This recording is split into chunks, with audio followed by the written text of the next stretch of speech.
Dear students, ഇന്നത്തെ ക്ലാസ്സിൽ ഞാൻ പറയാനായിട്ട് ഉദ്ദേശിക്കുന്നത് കാലസ്കിയുടെ എഫക്റ്റീവ് ഡിമാൻഡിനെ പറ്റിയിട്ടുള്ള തിയറിയാണ്. അപ്പോൾ നമ്മൾ ആദ്യത്തെ ക്ലാസ്സിൽ മാർക്സിയൻ അപ്രോച്ച് കണ്ടതാണ്. അതിനോട് വളരെ സിമിലർ ആയിട്ടുള്ളതാണ് കാലസ്കിയുടെ തിയറി ഓഫ് എഫക്റ്റീവ് ഡിമാൻഡ്. മാത്രമല്ല, നിങ്ങൾ കാലസ്കിയുടെ ഒരു ഡിസ്ട്രിബ്യൂഷൻ തിയറി നമ്മൾ മാക്രോ എക്കണോമിക്സിൻ്റെ ക്ലാസ്സുകളിലായിട്ട് സെക്കൻഡ് സെമസ്റ്ററിൽ നിങ്ങൾ പഠിച്ചതുമാണ്.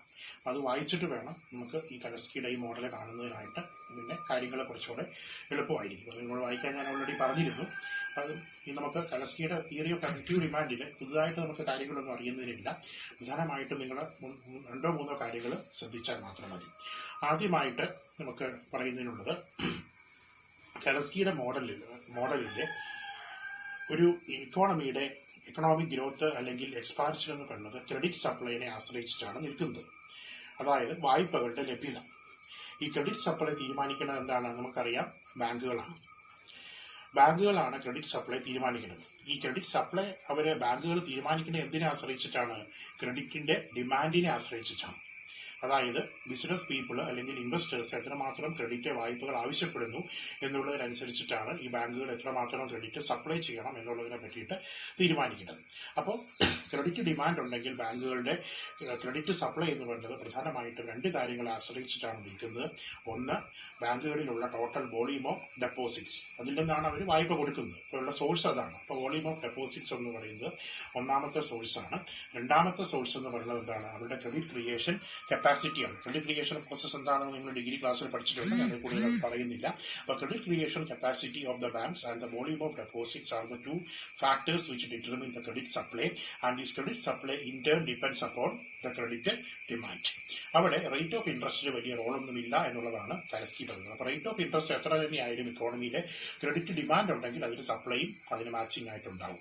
അതായത് റേറ്റ് ഓഫ് ഇൻട്രസ്റ്റ് വലിയൊരു ഫാക്ടർ അല്ല. Rate of interest is an exogenous factor which is determined outside the income generation process. അപ്പോൾ ഇൻകം ജനറേഷൻ പ്രോസസ്സിന്റെ ഔട്ട്സൈഡിലാണ് ഇൻട്രസ്റ്റ് റേറ്റ് തീരുമാനിക്കപ്പെടുന്നത്. അപ്പോൾ റേറ്റ് ഓഫ് ഇൻട്രസ്റ്റിന് അങ്ങനെ ഇൻകം ജനറേഷൻ പ്രോസസ്സിൽ കാര്യമായ റോളൊന്നും ഇല്ല എന്നുള്ളതാണ് കാലസ്കി പറയുന്ന ആദ്യത്തെ കാര്യം. ഇനി നമുക്ക് രണ്ടാമത്തെ കാര്യത്തിലേക്ക് വരുമ്പോൾ നമ്മൾ പറയുന്നത് ഒരു ഇക്കോണമിയിലെ ഡിസ്ട്രിബ്യൂഷൻ സിസ്റ്റത്തെ പറ്റിയിട്ടാണ് കാലസ്കി പറഞ്ഞത്. അപ്പോൾ കാലസ്കിയുടെ ഇക്കോണമി എന്ന് പറയുന്നത് ഒരു ക്ലോസ്ഡ് ഇക്കോണമിയാണ്. അവിടെ ഫോറിൻ റിലേഷൻഷിപ്പ് ഇല്ല, ഫോറിൻ റിലേഷൻ ഒന്നുമില്ല, ക്ലോസ്ഡ് ഇക്കോണമിയാണ്. അതുപോലെ തന്നെ ഗവൺമെന്റ് ഇന്റർവെൻഷനും ഇല്ല. ഒരു ഇക്കോണമിയിൽ 3 ഡിപ്പാർട്ട്മെന്റ്സ് ആണ് ഉള്ളത്.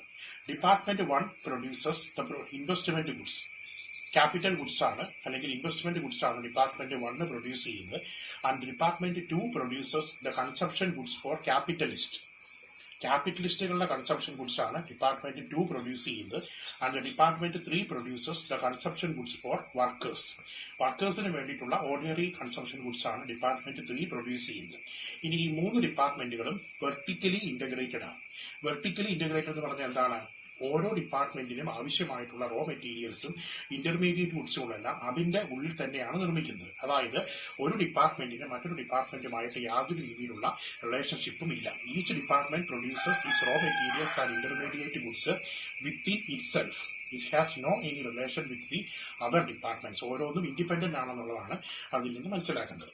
ഇനി അടുത്തത് നമ്മൾ അറിയേണ്ടത്, അങ്ങനെ ഓരോ ഡിപ്പാർട്ട്മെന്റും അതിൻ്റെതായിട്ടുള്ള ഔട്ട്പുട്ട് പ്രൊഡ്യൂസ് ചെയ്യുന്നു. ഇത് നമുക്ക് അറിയേണ്ടത് ഈ ഔട്ട്പുട്ട് എങ്ങനെയാണ് അല്ലെങ്കിൽ ഇൻകം എങ്ങനെയാണ് ഡിസ്ട്രിബ്യൂട്ട് ചെയ്യപ്പെടുന്നത് എന്നുള്ളതിനെയാണ്. അപ്പോൾ ഈ ടോട്ടൽ ഔട്ട്പുട്ട് അല്ലെങ്കിൽ നാഷണൽ ഇൻകം എന്ന് പറയുന്നത് ഇക്കോണമിയിൽ 2 ഗ്രൂപ്പുകളാണ് ഉള്ളത്. ഒന്ന് ക്യാപിറ്റലിസ്റ്റുകളും രണ്ടാമത് വർക്കേഴ്സും. അപ്പോൾ ഈ ക്യാപിറ്റലിസ്റ്റുകളുടെയും വർക്കേഴ്സിന്റെയും ഇടയിലേക്ക് ആയിട്ടാണ് ഈ നാഷണൽ ഇൻകം ഡിസ്ട്രിബ്യൂട്ട് ചെയ്യപ്പെടുന്നത്. അപ്പോൾ വർക്കേഴ്സിന്റെ ഇൻകം എന്ന് പറഞ്ഞാൽ നിങ്ങൾക്കറിയാം, വേജസ് ആണ്. The workers receive wages and the capitalists receive profits. അപ്പോൾ നാഷണൽ ഇൻകം എന്ന് പറയുന്നതിന്റെ 2 ഷെയർ എന്ന് പറയുന്നത് 1 വേജസും 2 പ്രോഫിറ്റ്സുമാണ്. ഇത് നിങ്ങൾ ബോർഡിൽ ശ്രദ്ധിക്കുക. അതായത് നാഷണൽ ഇൻകം എന്ന് പറയുന്നത് ആദ്യത്തെ ഇക്വേഷൻ നോക്കുക. നാഷണൽ ഇൻകം എന്ന് പറയുന്നത് y is equal to w എന്ന് പറയുന്നത് വേജസ്, പൈ എന്ന് പറയുന്നത് profit. So national income y is equal to w plus profits, w plus pi. അതെന്ന് പറയുന്നത് എന്താണ്? അപ്പോൾ CW എന്ന് പറഞ്ഞത് ഇവിടെ എന്താണ്? Consumption from wages. വർക്കേഴ്സ് അവർക്ക് കിട്ടുന്ന വേജസിൽ നിന്ന് കൺസ്യൂം ചെയ്യുന്നത്, കൺസപ്ഷന് വേണ്ടി ഉപയോഗിക്കുന്നതാണ് CW. C5 എന്ന് പറഞ്ഞാൽ ക്യാപിറ്റലിസ്റ്റുകളുടെ കൺസപ്ഷൻ. അപ്പോൾ വർക്കേഴ്സ് നമ്മൾ ഡിപ്പാർട്ട്മെന്റ് 3 ആണ് ഇത് CW, അതായത് കൺസപ്ഷൻ ഗുഡ്സ് ഫോർ ക്യാപിറ്റലിസ്റ്റ്. അതായത് ഈ വർക്കേഴ്സ് അവരുടെ വേജസിൽ നിന്ന് കൺസ്യൂം ചെയ്യുന്നത്. ഇത് ഡിപ്പാർട്ട്മെന്റ് 2 അതായത് കൺസപ്ഷൻ ഗുഡ്സ് ഫോർ ക്യാപിറ്റലിസ്റ്റ്. അപ്പൊ ക്യാപിറ്റലിസ്റ്റുകളുടെ കൺസപ്ഷനാണ് C5 എന്നുകൊണ്ട് ഉദ്ദേശിക്കുന്നത്. ഇത് അവസാനത്തെ I എന്ന് പറഞ്ഞത് റെപ്രസെന്റ് ചെയ്യുന്ന ഡിപ്പാർട്ട്മെന്റ് 1-നെയാണ്, ഇൻവെസ്റ്റ്മെന്റ് ആണ്. അപ്പൊ ഇങ്ങനെ 3 രീതിയിലാണ് നമ്മൾ ഇത് പോകുന്നത്. അതായത് വേജസും പ്രോഫിറ്റുമാണ് 2 രീതിയിലുള്ള ഇൻകം. ഇനി കൺസപ്ഷൻ ഫ്രം വേജസും ഉണ്ട്, കൺസപ്ഷൻ ഫ്രം പ്രോഫിറ്റ്സും ഉണ്ട്, അതുപോലെ തന്നെ ഇൻവെസ്റ്റ്മെന്റും ഉണ്ട്. അതായത് എന്താണ്? വർക്കേഴ്സ് അവരുടെ ഇൻകം അവർ അതിൽ നിന്ന് കൺസ്യൂം ചെയ്യുന്നു. അതാണ് കൺസപ്ഷൻ ഫ്രം വേജസ് CW എന്ന് ഉദ്ദേശിക്കുന്നത്. ക്യാപിറ്റലിസ്റ്റുകളുടെ അവരുടെ പ്രോഫിറ്റിന്റെ ഒരു ഭാഗം അവർ പ്രോഫിറ്റിൽ നിന്ന് അവർ കൺസ്യൂം ചെയ്യുന്നു. അതാണ് കൺസപ്ഷൻ ഫ്രം പ്രോഫിറ്റ്സ് CW എന്ന് പറയുന്നത്. രണ്ടാമത്തെ ഭാഗം അവരെന്താണ്? അവർക്ക് കിട്ടുന്ന പ്രോഫിറ്റിന്റെ രണ്ടാമത്തെ ഭാഗം അവർ കൺസംഷൻ ചെയ്തതിന് ബാക്കിയുള്ള ഭാഗം അവർ ഇൻവെസ്റ്റ് ചെയ്യുന്നു. അപ്പൊ അതായത് ക്യാപിറ്റലിസ്റ്റുകളുടെ പ്രോഫിറ്റിന്റെ ഒരു ഭാഗം മാത്രമാണ് അവർ കൺസ്യൂം ചെയ്യുന്നത്, മറ്റുള്ള ഭാഗം അവർ ഇൻവെസ്റ്റ് ചെയ്യുകയാണ് ചെയ്യുന്നത്. അപ്പൊ ഇങ്ങനെയാണ് പ്രോഫിറ്റ്സ് ചെയ്യപ്പെടുന്നത്. ഇനി അടുത്ത കാര്യം നമ്മൾ ശ്രദ്ധിക്കേണ്ടതായിട്ടുള്ള കാര്യം എന്ന് പറയുന്നത്, ഇപ്പോൾ ഇവിടെ നമ്മൾ പറഞ്ഞത് വർക്കേഴ്സ് സേവ് ചെയ്യുന്നുണ്ടെങ്കിൽ, ഇത് സപ്പോസ് ദാറ്റ് ഇത് വർക്കേഴ്സ് സേവ് ചെയ്യുന്നുണ്ടെങ്കിൽ അതും ക്യാപിറ്റലിസ്റ്റുകൾക്ക് എന്താണ്? വർക്കേഴ്സ് സേവ് ചെയ്ത് കയ്യിൽ വെച്ചാൽ പോരാ, സേവ് ചെയ്തിട്ട് അവർ ആ പണം ബാങ്കിൽ ഇട്ട് കഴിഞ്ഞാൽ നമ്മൾ നേരത്തെ പറഞ്ഞ പോലെ തന്നെ ബാങ്കുകളുടെ വോളിയൂം ഓഫ് ഡെപ്പോസിറ്റ് വർദ്ധിക്കും. അത് കൂടുതൽ വായ്പയായിട്ട് ക്യാപിറ്റലിസ്റ്റുകൾക്ക് കിട്ടുകയും ചെയ്യും. അപ്പോൾ SW നമ്മൾ രണ്ടാമത്തെ ഇക്വേഷൻ നിങ്ങൾ നോക്കുക. ഇവിടെ പ്രോഫിറ്റിന്റെ ഒരു സോഴ്സ് എന്ന് പറയുന്നത് നമ്മൾ പ്രോഫിറ്റിന്റെ 2 ഡിവിഷനാണ് നമ്മളിവിടെ കാണുന്നത്, CW-യും I-യും. അതിന്റെ കൂടാതെ ഒരു SW കൂടി ഉണ്ട്. SW എന്ന് പറഞ്ഞാൽ എന്താണ്? Saving by the workers.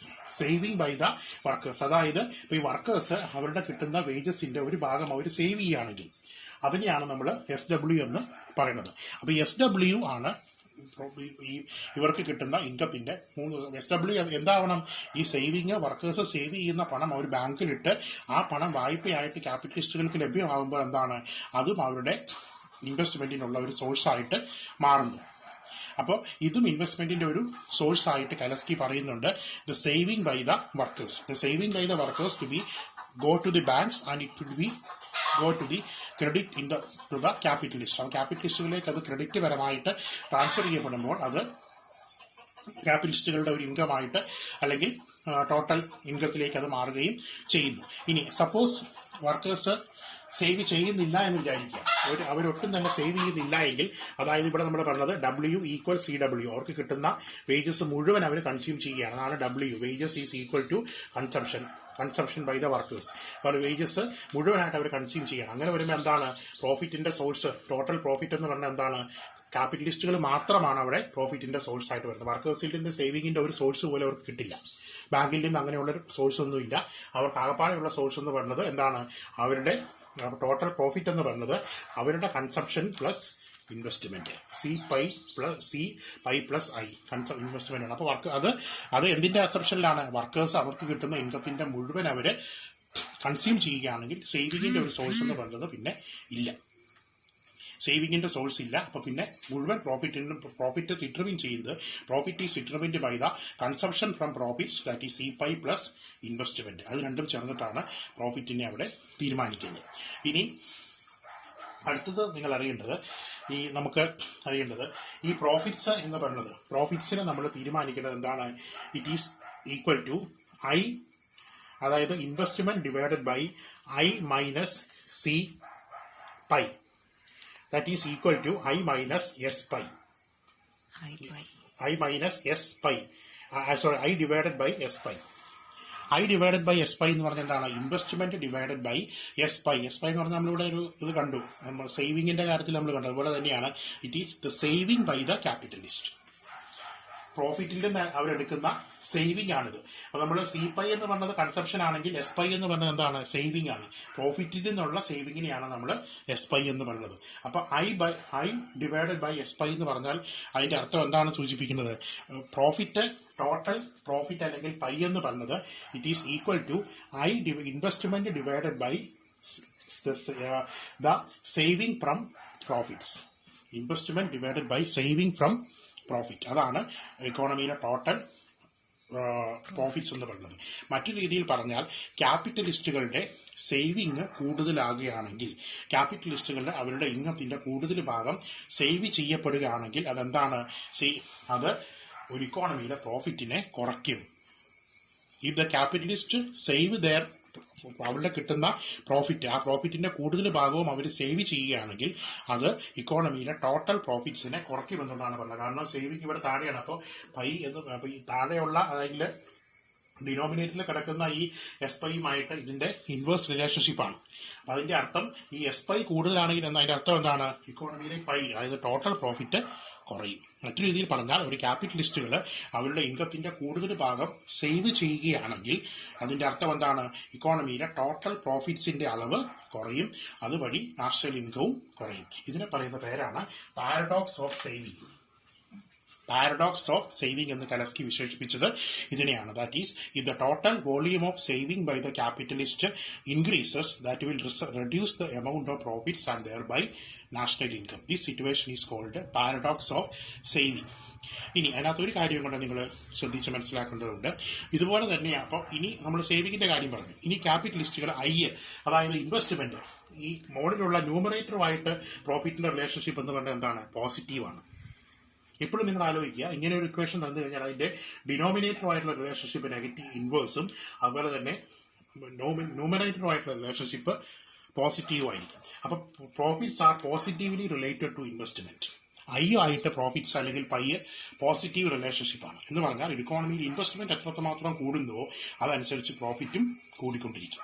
ഇതിനെയാണ് കലസ്കിയൻ മൾട്ടിപ്ലയർ എന്ന ആശയത്തിലൂടെ വിശേഷിപ്പിച്ചത്. That is the amount of profits is a multiple of investment. അതായത് അത് പോസിറ്റീവ് റിലേഷൻഷിപ്പ് ആണെന്ന് മാത്രമല്ല, ഒരു മൾട്ടിപ്ലയർ എഫക്റ്റ് കൂടി ഉണ്ടാക്കി തീർക്കും. മൾട്ടിപ്ലയർ എഫക്റ്റ് എന്താണെന്നൊക്കെ നിങ്ങൾ നേരത്തെ പഠിച്ചിട്ടുള്ളതാണ്. അതായത് ഇക്കോണമിയിൽ ഇൻവെസ്റ്റ്മെന്റ് വർദ്ധിക്കുകയാണെങ്കിൽ മൾട്ടിപ്പിൾ ആയിട്ടുള്ള ഒരു ഇൻക്രീസ് എന്തിനുണ്ടാവും? പ്രോഫിറ്റ്സിൽ സംഭവിക്കും.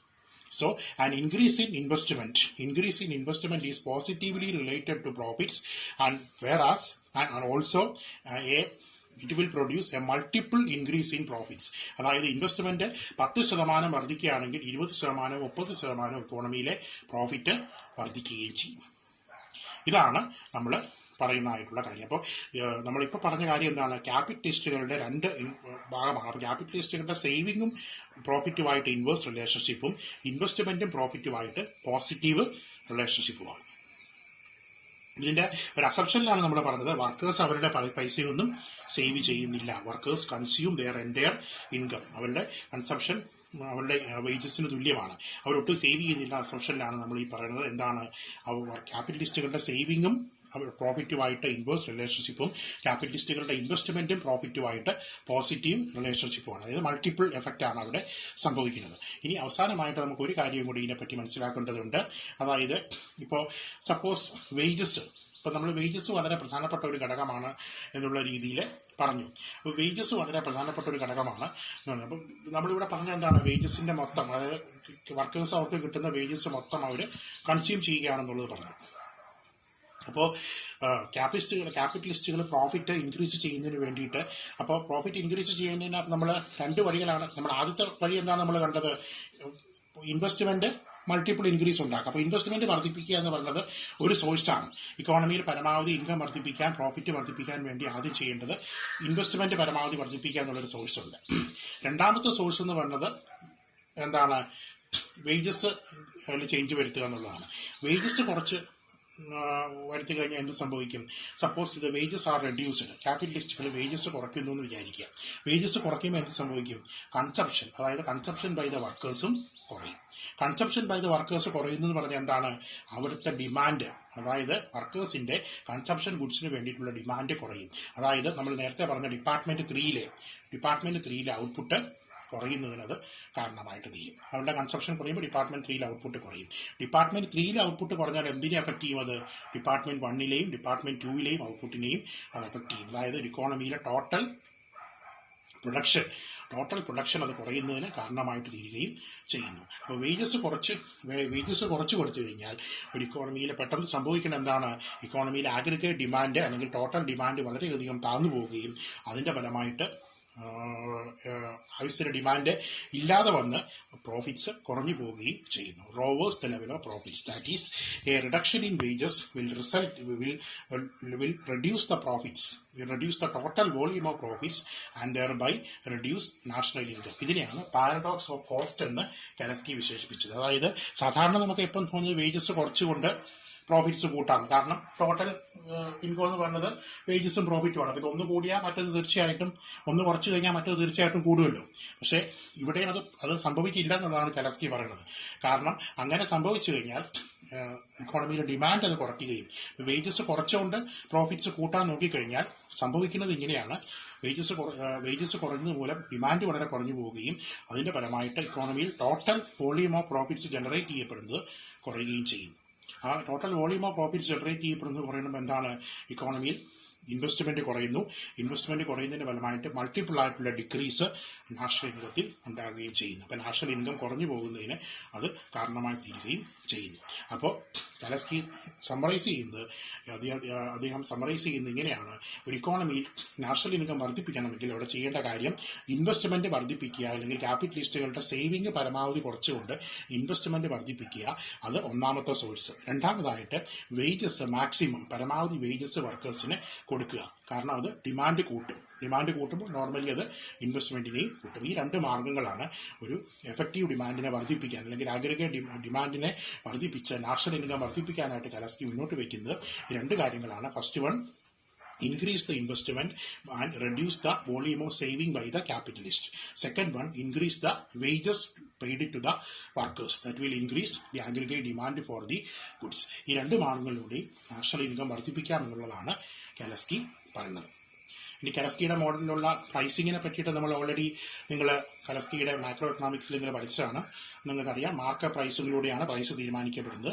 അതായത് ഓരോ ഫേമിനും പൂർണ്ണമായിട്ടും പ്രൈസ് ഫ്രീഡം ഉണ്ട്. Each firms are price takers. അപ്പോൾ സാധനങ്ങളുടെ പ്രൈസ്, ഗുഡ്സ് ആൻഡ് സർവീസസിന്റെ പ്രൈസ് തീരുമാനിക്കപ്പെടുന്നത് ഓരോ ഫേമും സെപ്പറേറ്റ് ആയിട്ടാണ്. കാരണം അവർ പ്രൈസ് മേക്കേഴ്സ് ആണ്. ഓരോരുത്തർക്കും പ്രൈസ് സ്വന്തമായിട്ട് തീരുമാനിക്കാനുള്ള സ്വാതന്ത്ര്യമുണ്ട്. പ്രൈസ് മേക്കേഴ്സ് ആണ് ഓരോ ഫേമും. കാരണം മാർക്കറ്റ് ഇംപെർഫെക്റ്റ്ലി കോമ്പറ്റേറ്റീവ് ആണ്. Each firms are price makers. And price തീരുമാനിക്കപ്പെടുന്നത് എങ്ങനെയാണ്? മാർക്കറ്റ് പ്രൈസിംഗ് എന്ന് പറയുന്ന റൂളിനെ ആധാരമാക്കിക്കൊണ്ടാണ്. അതായത് ആവറേജ് കോസ്റ്റിനോട് ഒരു ചെറിയ പ്രോഫിറ്റ് മാർജിൻ, ആ പ്രോഫിറ്റ് മാർജിനെയാണ് നമ്മൾ മാർക്കപ്പ് എന്ന് പറയുന്നത്. ആ മാർക്കപ്പ് ആഡ് ചെയ്തുകൊണ്ടാണ് ഓരോ ഫേമും അതിന്റെ പ്രൈസ് ഓഫ് ദ പ്രോഡക്റ്റ് തീരുമാനിക്കപ്പെടുന്നത്. ഇത് നമ്മൾ കെലസ്കിയുടെ മറ്റേ മോഡലിൽ നിങ്ങൾ ഡിസ്ട്രിബ്യൂഷൻ തിയറി പഠിച്ചതായതുകൊണ്ട് ഞാൻ അതിനെപ്പറ്റി കൂടുതലായിട്ട് പറയുന്നില്ല. അപ്പോൾ ഇവിടെ നമ്മൾ ശ്രദ്ധിക്കേണ്ടത് കെലസ്കിയുടെ ടോട്ടൽ ഡിമാൻഡിനെ തീരുമാനിക്കുന്നത് ഈ രണ്ട് ഘടകങ്ങൾ, നമ്മൾ നേരത്തെ പറഞ്ഞ രണ്ട് ഘടകങ്ങളാണെന്നുള്ള കാര്യം പ്രത്യേകം ശ്രദ്ധിക്കുക. Okay, thank you.